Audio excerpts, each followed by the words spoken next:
A gente vai falar sobre um tema relacionado à moda, mas não somente moda. A gente vai falar sobre antropologia da beleza.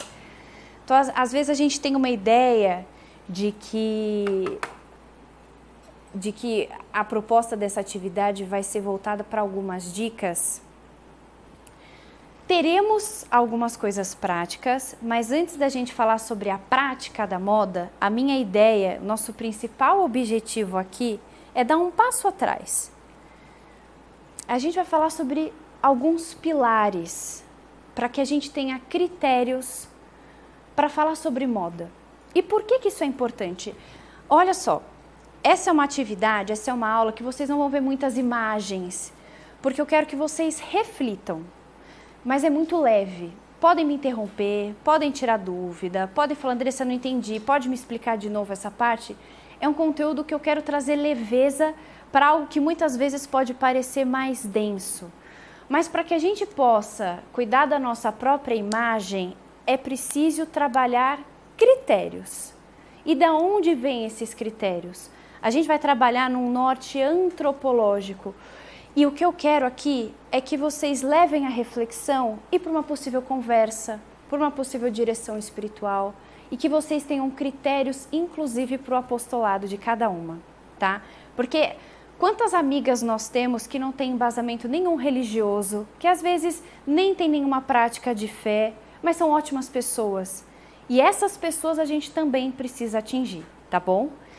E para a gente começar a falar disso, eu quero falar dos 4 aspectos que nós vamos abordar aqui, que é a intimidade, é o pudor, é a elegância e a autenticidade.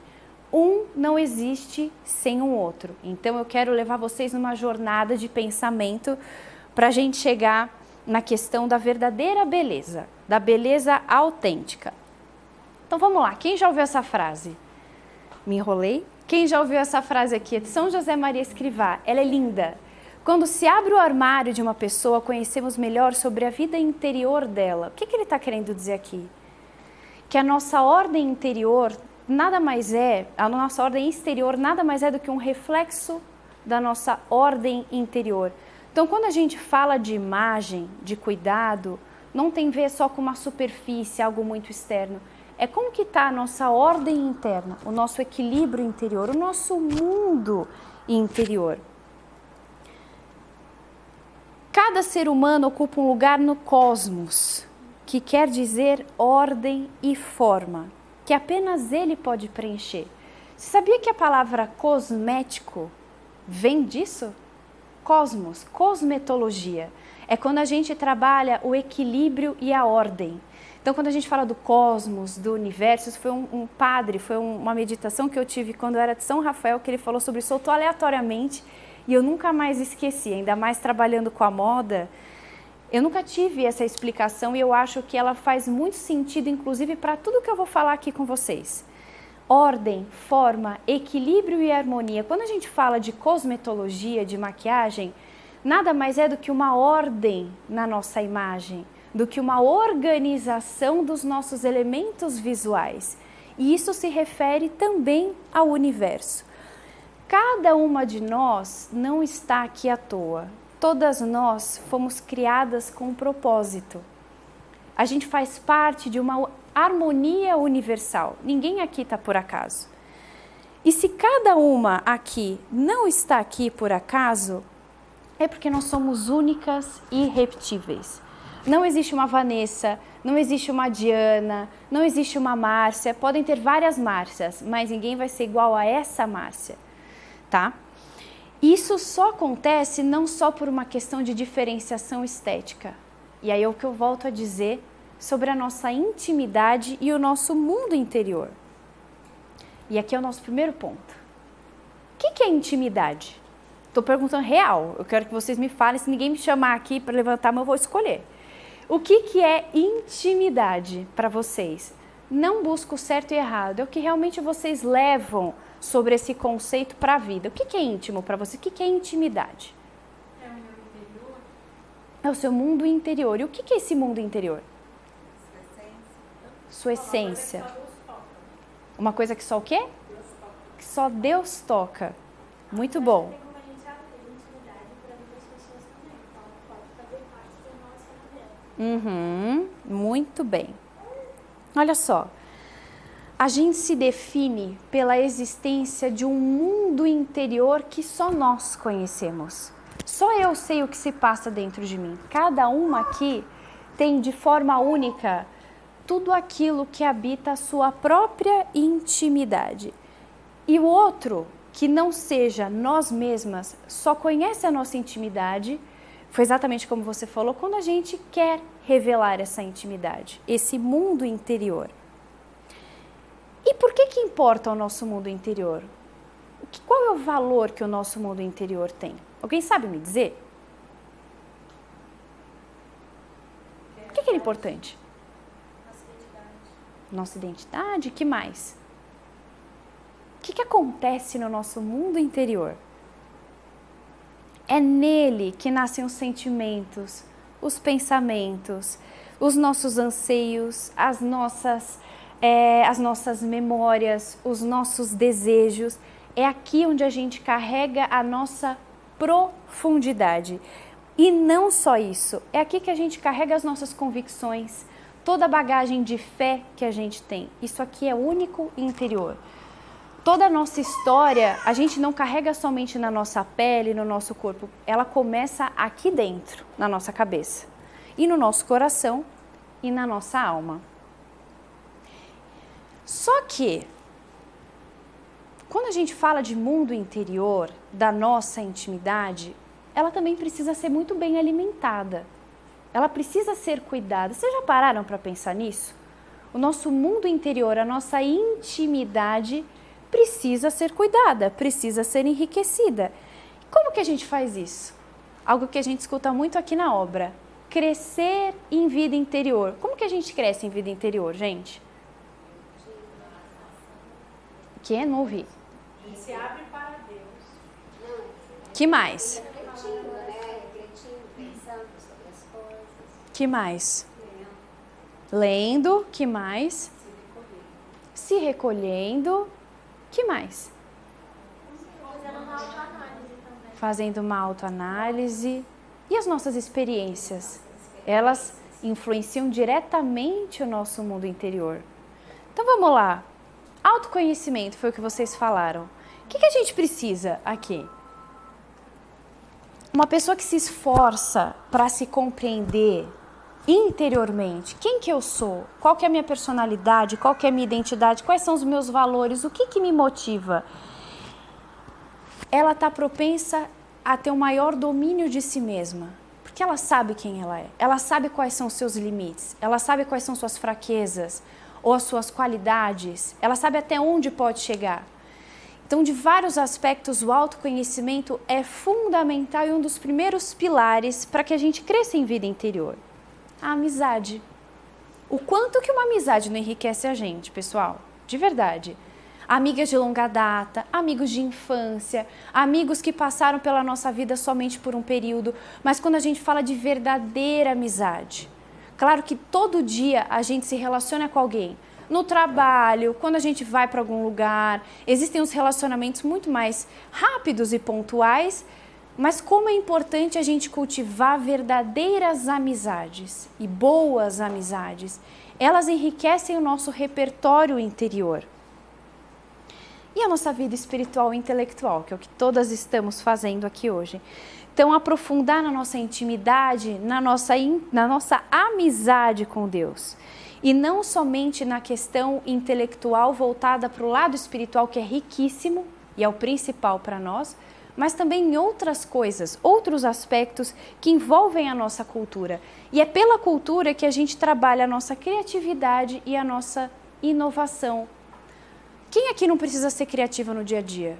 Ninguém está falando de, eu vou construir um produto incrível e isso é inovador. Uma mãe que vai resolver uma roupa rasgada de um filho que precisa sair correndo para ir para a escola. Isso é inovação, isso é criatividade. E a gente só faz isso se a gente tem repertório. Putz, minha mãe fez isso, ou não, eu vi um vídeo no YouTube que me resolveu isso. Nossa, meu marido está com um problema, preciso fazer alguma coisa. Ou eu preciso resolver uma situação. A gente só consegue resolver problemas se a gente tem repertório. E a gente só consegue adquirir repertório se a gente tem experiência na vida. entendeu? E tudo isso vai armazenando o nosso mundo interior. Então dá uma olhada nisso aqui, olha quanta coisa para a gente crescer em vida interior. Então nós não somos um quê, nós somos um quem. E isso faz com que a gente não esqueça de pensar que não devemos imaginar que a gente carrega uma identidade qualquer. Todas aqui são únicas e são irrepetíveis e não há cópia de nenhuma. Nunca, nunca haverá nenhuma cópia nossa. E por que eu falo tanto disso? Porque esse núcleo invisível que vocês falaram e a questão da gente poder derramar a nossa intimidade, ela só é manifestada quando a gente quer, quando tem um propósito e quando tem uma intenção. Vocês só vão saber o que se passa dentro de mim se eu falar. E não é só questão de imagem. Como eu falo, como eu me expresso, como eu ajo. Tudo isso, todos esses elementos são a manifestação da minha intimidade e do meu mundo interior. E tudo isso precisa ser analisado como uma forma intencional. Nós não fazemos as nossas ações de maneira desmedida. Nós pensamos antes de agir. E este mundo interior, ele pode se tornar visível quando derramado para fora, ou seja, se a pessoa for capaz de transformar a sua própria interioridade e exterioridade. E exatamente nesses pilares que eu falei aqui. A nossa manifestação pode ser verbal ou não verbal. O que é verbal? A nossa fala. Estou aqui falando, isso aqui é verbal. E o não verbal? São as minhas expressões, são as minhas ações e é a minha imagem, tá? E o que acontece? Quantas vezes não é a nossa linguagem não verbal que aparece primeiro? Cada vez mais a gente perdeu o telefone. As pessoas não se falam mais, é tudo por mensagem e a gente analisa lá no texto o tom de voz da pessoa. Ixi, a pessoa está meio seca hoje, está meio brava, está meio direta. Ou às vezes a pessoa também tem um tom no celular que você vai conhecer ela pessoalmente, parece outra coisa. Eu, pelo menos, já tive muito esses conflitos de conhecer alguém e falar, nossa, pessoa séria, né, objetiva. Oi, Andressa, tudo bem? Você vai conhecer a pessoa, tem um outro tom. Olha só como é a questão da linguagem. Antigamente se falava muito mais por telefone, então às vezes você reconhecia uma pessoa ou conhecia uma pessoa pela voz e depois você iria conhecê-la pessoalmente. Hoje em dia não, é muito mais imagem. A gente vê a pessoa muito mais, a gente conhece alguém muito mais pela imagem que ela tem, o primeiro impacto daquela pessoa. E por onde que acontece essa imagem? Pelo corpo. Então o corpo nada mais é do que uma expressão não verbal, é uma expressão silenciosa da nossa intimidade. Ou seja, a gente fala muito sem dizer uma palavra com o nosso corpo, com a nossa postura, com as nossas expressões, com as nossas ações, com a nossa imagem. Dá uma olhada nessa bailarina. Quando a gente assiste um balé, quando a gente assiste uma dança, a pessoa está se comunicando pelo corpo. Você consegue interpretar uma bailarina, uma artista e aquela personagem pelos movimentos que ela faz. Nossa, ela está brava. Nossa, ela está triste. A roupa que ela usa traz a delicadeza que a dança pede.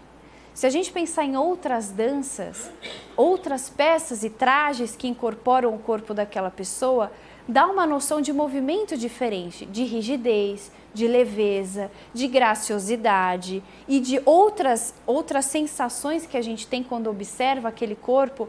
A arte nos faz muito ter uma noção disso. O corpo é uma linguagem viva, tá? Ela é uma expressividade única e tudo que é atribuível, como eu já falei, gestos, expressões, o vestuário, se torna parte de uma forma de comunicação única. Dando um exemplo muito prático do nosso dia a dia, você chega perto de uma pessoa que está cabisbaixa, está séria, e você fala, tá tudo bem, fulana? A fulana chorando fala, tá tudo ótimo. Gente, ela pode ter falado o que foi. O que traz a verdade nela? É o que ela falou ou como ela se expressou pelo resto? Como ela se expressou, é a linguagem corporal dela. Então, eu quero trazer aqui para vocês entenderem como o nosso corpo e a nossa imagem é um reflexo tão importante da nossa interioridade. Muito antes da gente falar de roupa, eu estou falando de expressão corporal, tá?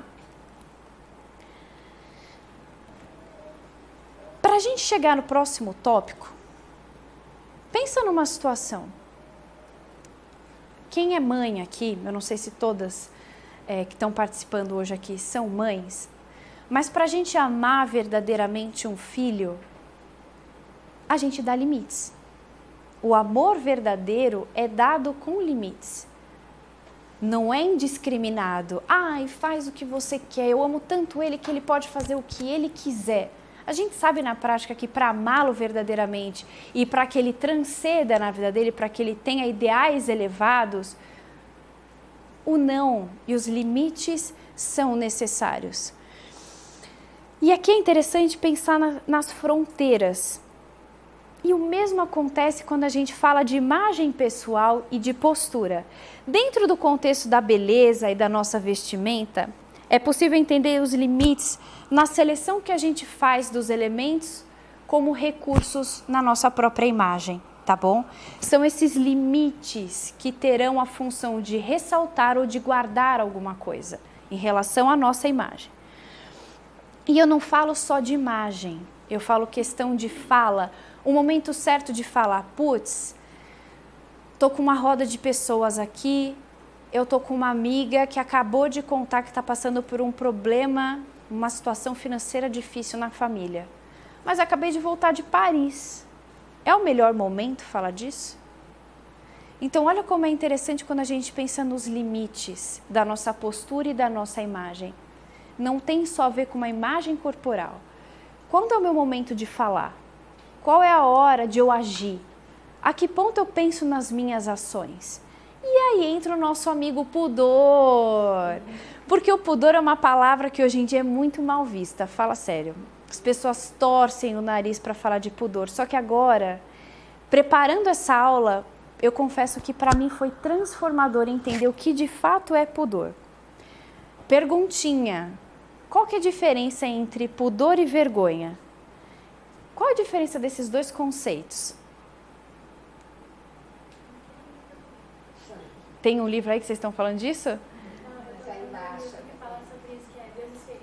Ai, muito bom. E o que é? Qual que é a diferença entre pudor e vergonha? Alguém sabe me dizer? Vergonha tem a ver com exposição. Que mais? Exposição? Exposição do quê? De algo que é seu. De algo que é Essa guarda da intimidade. A vergonha ou o pudor? O pudor. Tá, guarda da intimidade. A vergonha está relacionada com uma coisa que você vê como má ou como ruim, que você quer esconder. E o pudor como algo que é grande, que é belo e que você quer proteger. Meus parabéns, pode vir aqui, vai ganhar um doce. Exatamente isso. Gente, a vergonha, ela é um sentimento espontâneo, tá? Que a gente pode ter conosco ou diante de outras pessoas. Só que isso acontece quando nós olhamos para nós mesmas e reconhecemos como algo que não é bom, algo que é mal, algo que é ruim, algo que nos constrange, tá? E por que ela é perigosa, a vergonha pela vergonha? Porque ela nos isola, ela nos afasta do nosso convívio e das pessoas. Eu tenho vergonha de falar. Você tem uma vergonha por qual motivo? Você acha que você não se expressa bem? Você tem vergonha, às vezes, da sua postura ou do seu jeito? Ou você se compara com uma outra pessoa? Em vez disso te elevar, te inspirar, isso te retrai e te afasta. Aqui entra o orgulho na questão da vergonha. Diferentemente, o pudor, ele é muito mais relacionado à liberdade. Doido pensar nisso. Pudor? Mas como assim o pudor tem a ver com a liberdade, gente? Porque ele é um sentimento também espontâneo, mas muito mais relacionado com o sentido positivo de preservação. Por quê? Eu sou livre quando eu escolho o que eu quero mostrar. Eu sou livre quando eu escolho o que eu quero falar. Eu sou livre quando eu escolho quais ações eu posso tomar. Então, ele é uma manifestação de liberdade que a gente tem com o nosso próprio corpo e muito além do nosso corpo, com as nossas ações. é um amor à nossa própria intimidade. Entendeu a diferença entre você ter vergonha e você ter pudor? Então aqui não cabe a nós a vergonha pela vergonha, e sim viver o nosso pudor.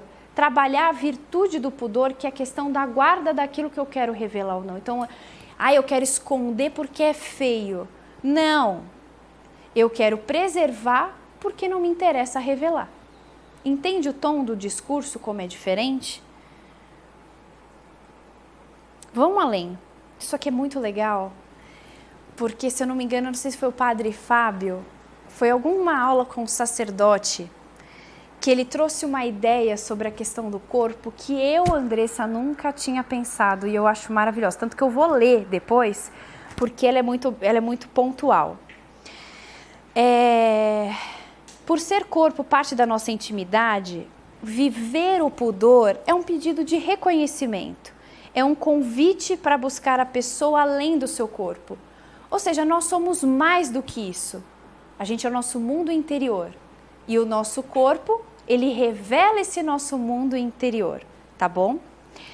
Então vamos lá. Enquanto existem partes do corpo que são impessoais e não identificam a pessoa, é no rosto que a gente encontra a expressão da nossa linguagem e ela se torna o ponto crucial da nossa singularidade. Em outras palavras, olha a diferença, a mesma pessoa. Se eu tirar foto de todo mundo daqui para baixo, claramente vocês sabem quem é quem, porque vocês já se viram e sabem as roupas que estão vestindo. Mas se fosse o contrário, eu não saberia identificar quem é quem aqui. Mas é no rosto que a gente reconhece quem é cada uma de nós, se a pessoa está bem, se a pessoa não está. Olha a diferença que é entre a gente revelar uma parte que nos identifica e a gente revelar partes que não nos identifica. E aí eu queria que vocês refletissem interiormente sobre a gente analisar exatamente se faz sentido as escolhas de vestuário que nos generalizam ou que nos expõem excessivamente, tá? E aqui é o quê? Mãos. As mãos, elas também fazem parte da nossa expressão. Gestos, o rosto também. É aqui que a gente adorna normalmente o nosso corpo. É daqui para cima e aqui. O resto, logicamente, com muito cuidado, com muito discernimento e critério, a gente também embeleza. Mas quando nós revelamos o nosso rosto, a gente traz atenção para o nosso todo. E eu não estou falando de forma alguma para todo mundo se vestir daqui, ó. Vamos fechar todo mundo daqui para cá. Ninguém mais vai usar decote, ninguém mais vai usar nada, não. Vamos pensar. Existem partes do nosso corpo que chamam a atenção. Porque elas normalmente fazem parte da nossa intimidade. Então, quando elas são mais reveladas, elas atraem o olhar, porque não é normal, não é comum a gente observar uma parte tão íntima do corpo de uma pessoa. O que acontece no nosso dia a dia? Eu tiro a atenção de mim como um todo e eu aponto a atenção para partes do meu corpo. O que isso acontece? Isso me fragmenta. Eu deixo de ser uma pessoa íntegra. A pessoa não está olhando a Andressa como um todo, ela está olhando para ali, ó. Pode ser, às vezes, pode ser coisas aleatórias, pessoal. Eu não estou falando só do decote, eu estou falando da perna, da fenda. É tudo isso e mais um pouco. Às vezes, quando a gente não tem critério para se vestir bem, pode ser, às vezes, puxa, a blusa que eu estou usando, a peça de roupa que compõe, ela não favorece o meu corpo. Então, às vezes, em vez de ela revelar a minha beleza como um todo, ela está evidenciando uma parte do meu corpo que ficou desproporcional. Então, aqui eu não estou falando só de intimidade no sentido sexual. Por exemplo, busto ou partes que sejam mais relacionadas à nossa sexualidade. Não, eu estou falando de outras partes, porque perde a proporção, perde a harmonia da nossa imagem. Isso faz com que, às vezes, inconscientemente, se gere um ponto de foco que sai do nosso todo e vai para uma parte do nosso corpo. Tá dando para entender até aqui, gente? Podem me interromper, tá bom? Se ficar confuso. Falamos de intimidade, falamos de pudor e agora, como que a gente vai trabalhar isso? Por meio da elegância. O que vocês entendem por elegância? Harmonia. Que mais? O que é ser elegante? Vamos lá, gente. Bora lá. Alguém viu minha aula antes. O que é elegância? Vestir com bom gosto. O que é ser elegante? Expressar o seu melhor. Expressar o seu melhor. Ela sabe que fica bom pra ela. Ela expressou algo que nela é bom e eu consigo ver que eu não escolhi bom. Ótimo. Coerência, né? Coerência. Ser elegante é uma pessoa, é um perfil de pessoa que se veste de um jeito muito particular, com um tipo de roupa, com um tipo de sapato, que ela se embeleza de uma forma única. Ser elegante é isso? Que bom que vocês pensam assim. Ótimo. Exatamente isso que vocês falaram. Do latim, eligere gerou duas palavras, eleição e elegância. Significa fazer escolhas. Mas a elegância, ela vai além de fazer escolhas, é saber fazer boas escolhas. Então a gente pode eleger qualquer coisa, mas não necessariamente aquilo é o melhor para nós. E é aí que vem o critério da gente fazer uma boa seleção. As boas escolhas é tudo isso que vocês falaram, é manter a ordem, é manter o equilíbrio, é manter a medida individual de cada uma de nós, com uma reta intenção. O que era a reta intenção que eu falei lá atrás? Com saber querer. Qual que é o meu propósito? Qual que é a minha intenção no meu vestir? E manifestar a nossa identidade, manifestar aqui o nosso estilo pessoal. Segura sobre o estilo pessoal que eu vou falar um pouquinho mais para frente. Olha só que interessante. Quando a gente fala de elegância, ela envolve o nosso todo, a nossa integridade. E ela vai além de aparência e vestuário. Então, só para reforçar aqui, ela envolve todas as dimensões humanas. Então, é na nossa expressão da imagem, na nossa conduta, que é o nosso agir, nas nossas expressões. Então, elegância não é aquilo... Vou dar um exemplo bem chulo, tá? Nossa, que pessoa elegante. Como que eu sento? Qual que é a minha postura para chegar num lugar? O quanto eu sou respeitosa com as pessoas? Então, não adianta eu me vestir bem se o meu vestir bem não é coerente com o que eu sou. Então, nossa, uma pessoa que ela não tem uma boa tratativa, é uma pessoa que senta de qualquer jeito. Uma pessoa que não tem uma boa postura, ou ela não tem bons pensamentos. O nosso interior, tô linda, mas eu sou extremamente negativa interiormente, eu sou uma pessoa extremamente pessimista e não reconheço isso como uma luta. Eu sou uma pessoa excessivamente para baixo e eu sou uma pessoa crítica. Então não adianta a minha beleza aqui estar maravilhosa para vocês e o meu interior não reflete absolutamente nada disso. Entende a questão da integridade? O quanto a gente precisa entender o nosso mundo interior e trabalhar o nosso mundo interior para que a gente saiba manifestar e transmitir boas coisas? Agora isso aqui é legal. Isso aqui é muito bacana. Outra característica que faz parte da elegância é a autenticidade. O que é ser autêntica, meninas? O que vocês me explicam? O quê? Ser você mesmo. Ser você mesma. Que mais? Ser autora. Autora do quê? Não depender da opinião dos outros em relação ao que você faz. Tá. Você vai agir desconsiderando a sociedade, mas muitas vezes você tem... Ser convicta de si. Isso, Seria isso. A gente só vive a nossa autenticidade quando a gente age com naturalidade. Tá? A autenticidade, ela requer uma questão de sinceridade muito grande da nossa parte, tá?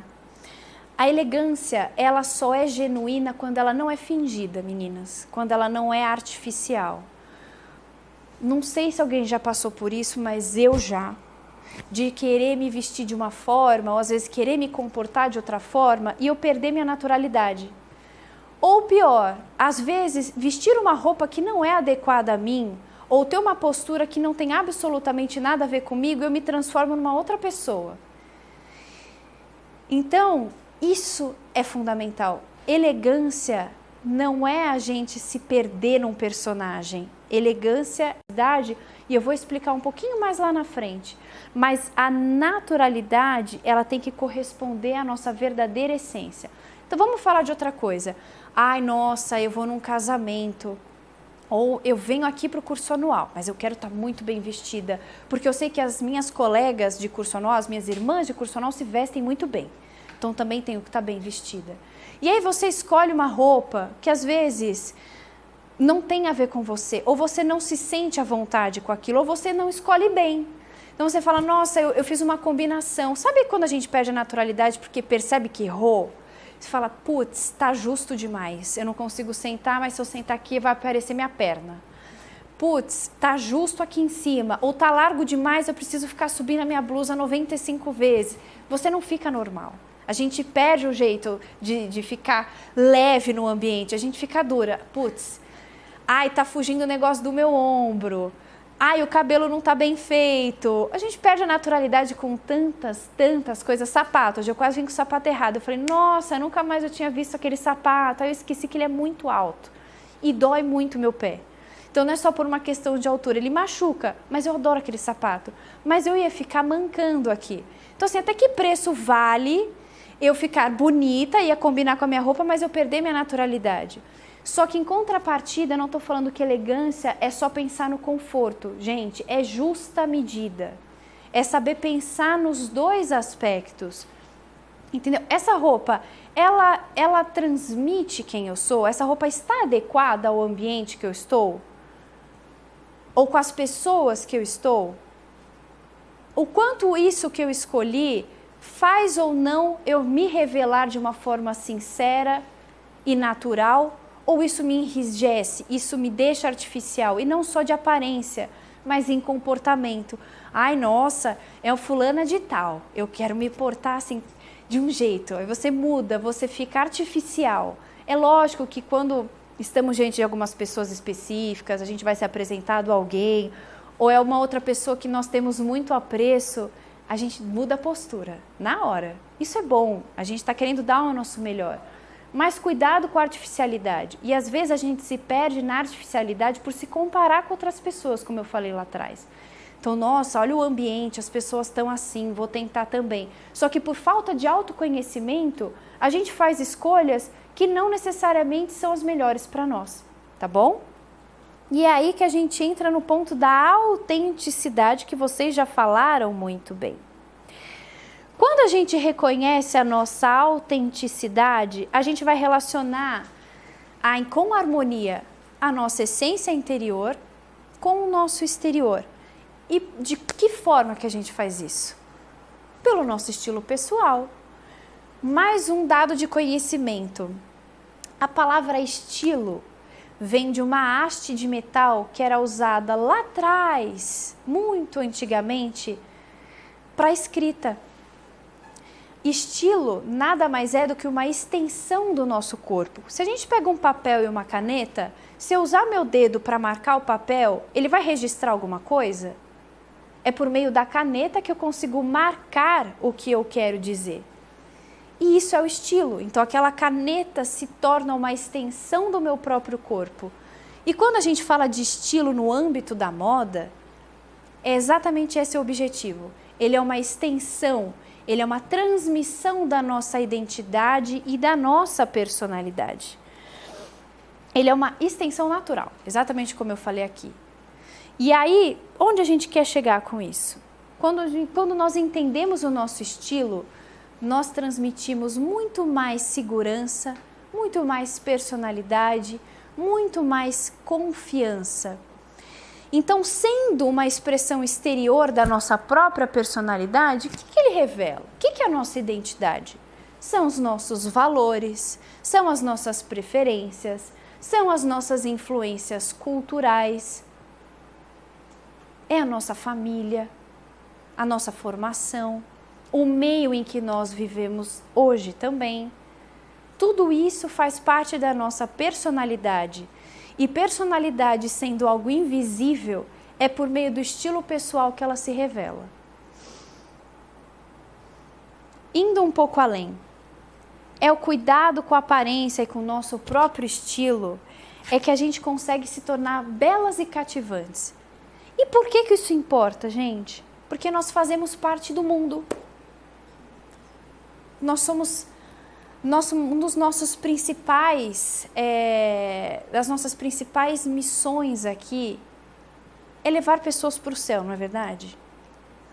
E para a gente levar pessoas para o céu, nós precisamos trabalhar o nosso apostolado. E a gente trabalha o nosso apostolado com a nossa postura e com a nossa imagem. E a gente só atrai pessoas se nós também formos atraentes, se nós também formos cativantes. Agora eu estou falando da porta para fora. E para dentro? E para a nossa família? O nosso apostolado não é só da porta para fora não, gente. É em casa. É para os nossos filhos. Também é para o nosso marido. É para a nossa mãe, para o nosso pai, para quem quer que seja. Tá legal? Então, quando a gente manifesta a nossa identidade, nada mais é do que, quando a gente pensa na nossa identidade com retidão de intenção, e isso está claro que nós desempenhamos um papel na sociedade, nada mais é do que um desejo de pertencer ao mundo com dignidade e com caridade. Ou seja, cuidar da nossa aparência é um ato de caridade. E agora, eu vou ir para um campo mais prático, só que com uma analogia. Vamos pensar na nossa casa. Eu adaptei essa frase aqui do Chozza, que é muito boa, que é o seguinte: a principal razão pela qual nós construímos os nossos lares não é simplesmente por um senso de proteção, mas é para a gente projetar espacialmente a nossa intimidade. Olhem para a casa de vocês. O que elas revelam de vocês, da família de vocês? Não é verdade? E quando a gente convida uma pessoa para entrar na nossa casa, a gente convida para a nossa intimidade. Vamos além. Isso aqui é uma casa. É um espaço arquitetônico projetado para trabalhar nossas necessidades básicas. Só que esse aqui é um lar. Por que é um lar?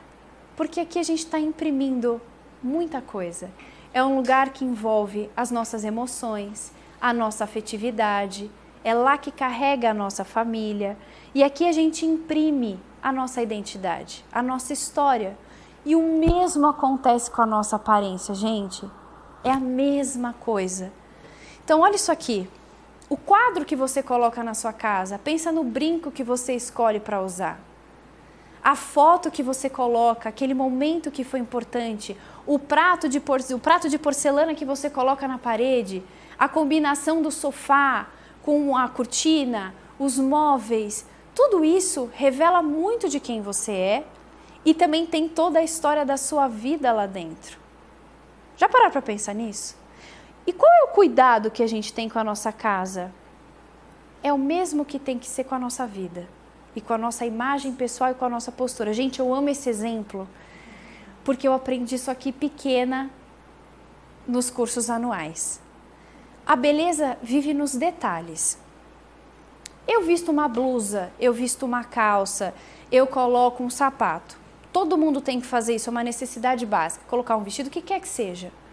Mas eu posso transformar isso em algo muito maior. Então aqui, ó, quando a gente cumpre uma necessidade básica de casa, a gente coloca lá o rolo de papel higiênico, porque todo mundo precisa numa casa. Mas quando a gente dobra aquele papel, quando a gente faz um acabamento naquele papel higiênico, não é para nós necessariamente que a gente faz, é para o outro que vai chegar. Isso traz acolhimento, isso traz uma ideia de pertencimento. Não é bonito quando a gente chega aqui nos centros, quando a gente vem numa casa de retiro e a gente vê, olha que bonitinho, as meninas passaram por aqui. Você sabe que alguém cuidou daquele quarto para você. Essa é a ideia quando eu falo de beleza nos detalhes, tá? Então assim, eu vou revirar meu guarda-roupa e vou me transformar do zero. Onde a gente expressa a nossa identidade? Pelos acessórios. Não só pelos acessórios, mas também a forma que a gente estiliza uma roupa. Então, eu vou colocar uma camiseta e uma calça. Poxa, mas será que não iria me cair melhor se eu colocasse uma parte da blusa por dentro da calça? Será que isso não melhora a minha postura, não melhora a proporção do meu corpo? Poxa, será que eu não podia colocar uma terceira peça para deixar a minha beleza ainda mais harmônica e mais equilibrada, às vezes para o ambiente que eu vou, trazer uma terceira peça? Será que eu não poderia trazer mais algum elemento no meu visual? Ao invés de deixar o meu cabelo solto, como eu sempre faço, e se eu prender do lado? E se eu passar uma maquiagem? E se eu passar só um batom hoje? Porque todo mundo está aqui, cada uma que sabe como é o seu dia a dia. O que você faz e o que às vezes você não faz na sua rotina diária. Então, pensar na questão dos detalhes. E a beleza em preservar. Não importa se o seu sofá custou R$200 na promoção ou se ele custou 6.000. Você preserva o seu sofá. Entendeu? A criança passou lá em cima, jogou chocolate, você vai lutar para aquele sofá voltar a ficar bonito como era antes. O mesmo cuidado que a gente tem com os nossos itens de casa, a gente também tem que ter com a nossa roupa, com a nossa aparência, com tudo que a gente usa. Porque não necessariamente aquilo vai ser usado por nós a vida inteira, mas a gente pode repassar, a gente pode doar, ou se a gente, por alguma intenção, a gente queira vender. Trabalhar a durabilidade dos itens que a gente tem, o cuidado com o nosso consumo. Como que eu consumo? Qual é o meu tipo de consumo? Será que eu sou uma mulher que às vezes, quando eu estou ansiosa, quando eu estou nervosa, eu estou passando por alguma situação, eu me pego consumindo? Puxa, já vou comprar roupa. Ai, meu Deus, eu estou nervosa, preciso... A gente às vezes nem percebe que tem esse hábito de consumo. Você fala, quanto do seu armário hoje vocês usam? Há quanto tempo está parado? Por que está parado? São roupas novas? São roupas muito antigas? Então pensar nisso e preservar essas peças, mas ao mesmo tempo saber desapegar delas quando necessário, tá bom?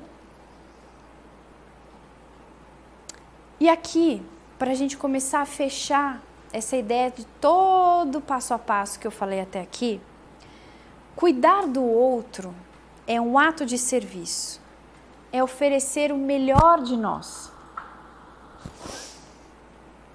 O cuidado com a própria beleza difere da vaidade. Por que difere da vaidade? Porque a vaidade, ela acaba em si mesma. É um ato puramente egoísta, é um desejo de ser reconhecida, de ser meramente admirada pelas qualidades que você tem, ou pela sua intelectualidade, ou pela sua postura, ou pela sua beleza, ou pelos seus feitos, pelas suas conquistas.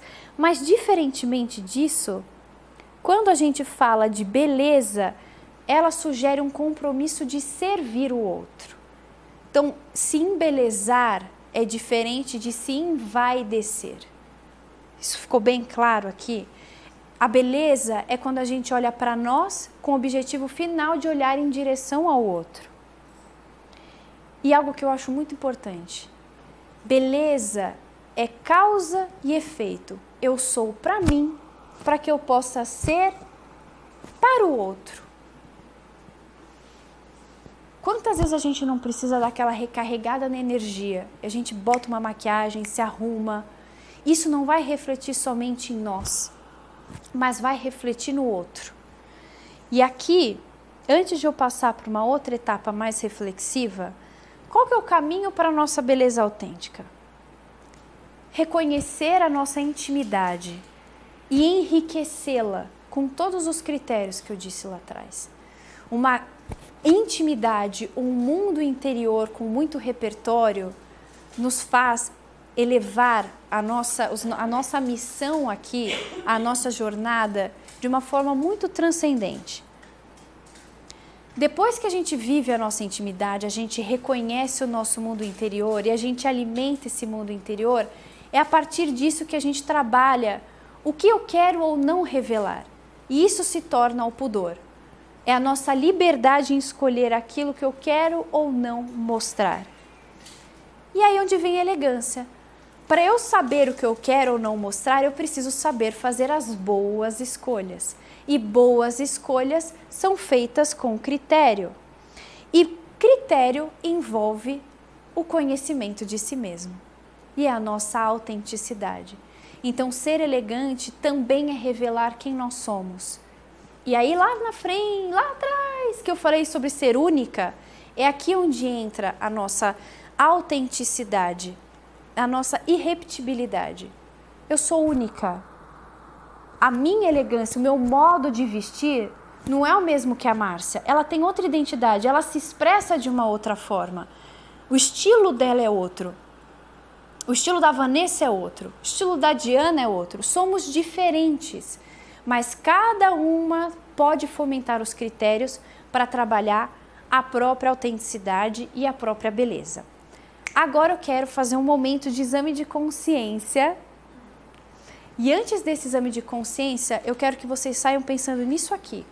Cada uma aqui é convidada ao apostolado da moda. Apostolado da moda não é por um grupo isolado. Ah, ela faz moda. Ou não, ela está na rede social. Ela chama atenção. Ou não, ela é muito bonita. Ah, ela é linda. Mas ela já se veste bem. Ela chama atenção no apostolado da moda. Não.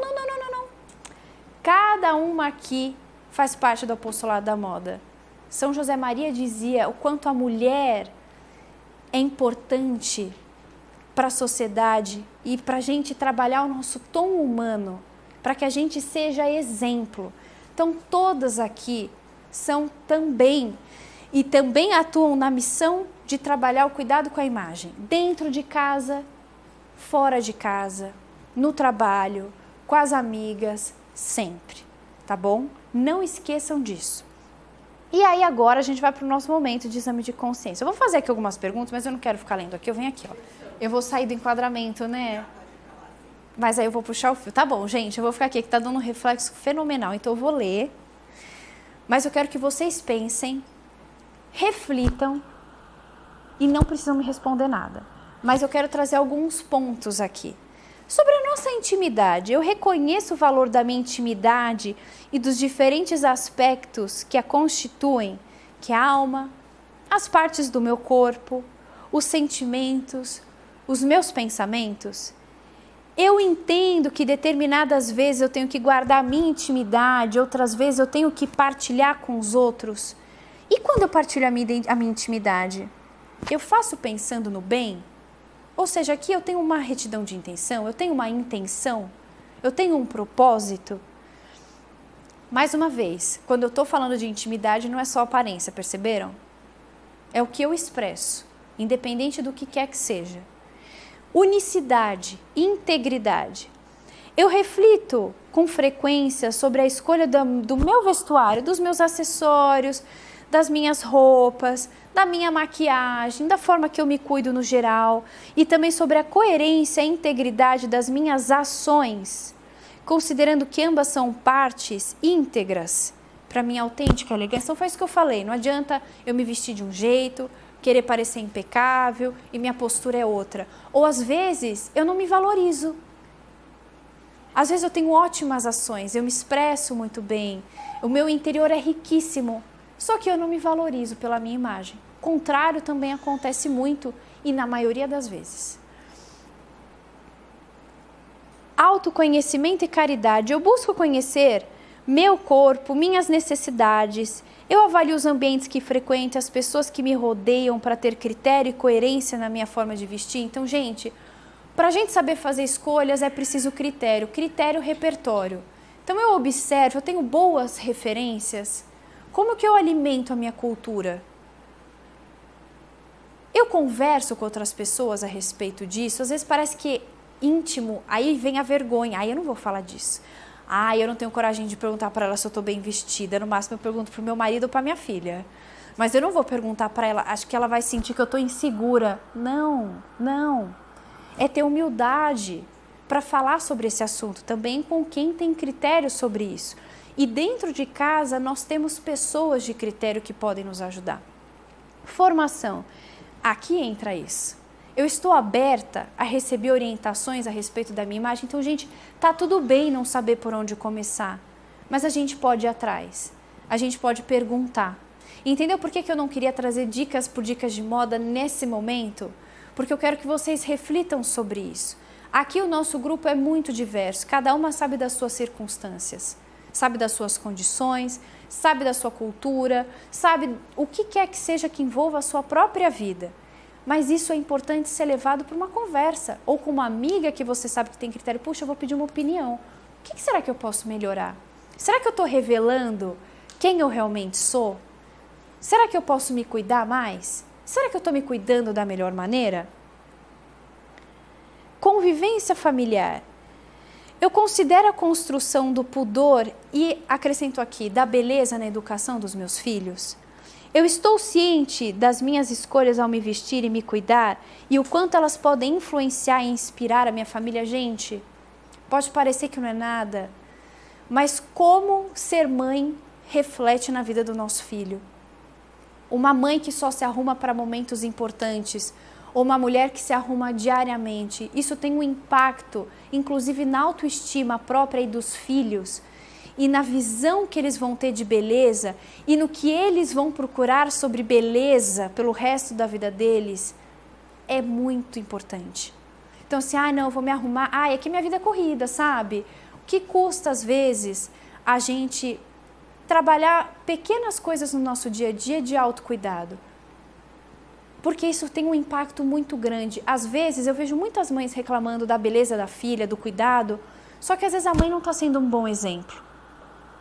O quanto aquela menina identifica na mãe um cuidado para que ela possa se inspirar e trabalhar isso na vida dela, mesmo para um filho homem e até mesmo para o marido. Uma mulher que se cuida, uma mulher que tem tom com a casa e consigo mesma, ela também vai inspirar o próprio filho e também vai inspirar o marido e ela também vai ter ainda mais autonomia para poder dar a orientação necessária. E aqui é onde entra a questão dos nossos maridos, eu não sei se aqui alguém é noiva também ou namora, mas eu sei também orientar meu marido sem imposições, quando necessário na maneira de se vestir de acordo com o seu estilo pessoal, mas com elegância. Gente, isso aconteceu comigo. A forma que eu conheci meu marido, ele foi minha cobaia, entendeu? Assim, maravilhoso, o primeiro encontro, incrível. Depois tiveram outros momentos em que eu falei, Arthur, vamos trabalhar a sua imagem, que ela não está coerente com você. Você é um cara alto, muito animado, muito alegre, só que você não traz acessibilidade da forma que você se veste. Está muito imaturo. Coerência nisso. Vamos pensar, vamos criar estratégias. E aí, ao longo dos anos de relacionamento, ele criou critério por causa disso. Então, assim, eu fui dando o espaço necessário para ele, também fui pedindo opinião quando necessário. E ele foi, eu lembro que você me falou isso lá atrás, o que você achou? Então, a gente trabalha esse senso estético, esse cuidado, essa educação para a beleza dentro de casa. Isso também já aconteceu comigo. Não é porque eu sou formada em moda que eu nunca recebi uma orientação. Já recebi algumas vezes. Isso me fez bem, isso me fez crescer. Sobriedade e serviço da beleza. Eu sei fazer bom uso das peças do meu armário. Então, elementos gerais, vestuário, calçado, maquiagem, na questão de cuidado e desprendimento e real necessidade, é o que eu falei de consumo, gente. Como que eu vivo a estética na minha casa? Como que eu vivo o meu cuidado com a minha aparência? A justa medida que eu falei lá atrás. É com necessidade? Eu preciso disso? Eu sou uma pessoa que compra desenfreadamente? Eu sou uma pessoa que não compra nada? Porque às vezes eu vivo uma avareza. Não, mas eu não posso comprar. Não, não quero. E às vezes está precisando de um cuidado maior. Às vezes está precisando renovar, inclusive, o seu guarda-roupa. Porque às vezes as roupas ali têm anos, elas perderam a beleza que tinha ou já não tem mais a ver com a sua vida hoje, sua fase de vida, seu estilo, as suas circunstâncias e você precisa renovar. Mas eu tenho o mesmo corpo há 10 anos. Faz sentido manter? Então, o contrário também vale. Será que não vale a pena eu me atualizar dentro de todos os critérios que eu falei aqui? Eu compreendo o verdadeiro lugar do autocuidado ao colocar minha imagem pessoal como parte do serviço que presto aos outros, às pessoas que me cercam. E por último, eu acho isso muito importante. Eu faço do autocuidado o meu minuto heróico. Convenhamos, quem já não acordou desanimada e só queria viver, assim, existir, e não tinha um mínimo de vontade de se arrumar. De falar assim, não, gente, hoje eu vou ficar em casa, a criança tá gripada, outro tá com otite, ou não, a vida aqui tá difícil hoje, não tô animada, não tô bem, não quero. Só que precisa. É um minuto heróico, porque muitas vezes a gente não tá afim de se arrumar. Mas, gente, é fato. Acordar 10 minutos, cronometra, 10, no máximo 15 minutos para passar uma maquiagem leve, trocar de roupa, o quanto isso nos motiva para seguir um dia ruim. O quanto isso nos anima a fazer uma coisa que a gente não está tão disposta a fazer. Ou a enfrentar os desafios que aquele dia compete. Então, não deixem isso passar. Usar a nossa rotina de autocuidado sempre. Claro que existem nossos altos e baixos, mas não esqueçam que o nosso desânimo, ele pode se transformar com pequenas ferramentas que a gente faz externamente. Então, todo o cultivo que eu falei do interior, do nosso mundo interior, o nosso exterior também ajuda a nossa interioridade. Então, quantas vezes a gente já não estava se sentindo bem e tudo mais, às vezes se arrumou um pouco mais, inconscientemente, parece que deu um ânimo para viver. Não esqueçam disso na rotina do dia a dia. Sendo mãe, com as dificuldades que a gente tem com criança pequena, sendo mais velha, independente dos desafios que a gente tem na vida, que isso vire um compromisso com vocês. Porque isso vai refletir não só para o cuidado estético de vocês, mas também com tudo aquilo que eu falei lá atrás. O quanto isso influencia as pessoas ao redor, a família. Poxa, minha mãe está passando por uma dificuldade dentro de casa, ou a minha amiga está passando por uma dificuldade, alguma coisa, mas ela tem vontade de viver. E isso a gente expressa também com o nosso autocuidado. Tá bom? Olha, em linhas gerais, era isso que eu queria contar para vocês.